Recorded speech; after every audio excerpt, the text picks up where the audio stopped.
বিহারের ক্যালেরিয়া। ভোর হতেই অসংখ্য মানুষ পা বাড়ায় কয়লার খনির দিকে। তাদের একজন সুনীল, বয়স মাত্র 40, কিন্তু মুখের ভাঁজ যেন 70-এর মতো। খনির ভেতর নামতেই চোখে পড়ে ঘন কালো অন্ধকার। বাতাসে ভাসছে কয়লার ধুলো। শ্বাস নিতে কষ্ট হয়, গলা শুকিয়ে যায়। তবুও সুনীল ও তার সাথীরা হাতে কোদাল চালিয়ে কয়লা কেটে যায়।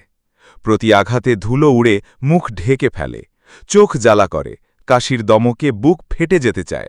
তবুও থামা যায় না, কারণ দিনের শেষে যা মজুরি মেলে তা দিয়েই সংসার চালে।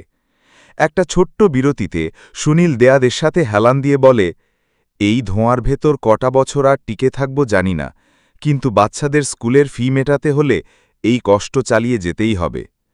আবার বাঁশির আওয়াজ ওঠে, কাজ শুরু করার সংকেত। সুনীল গভীর শ্বাস নেয়, আবার নামিয়ে আনে কোদাল।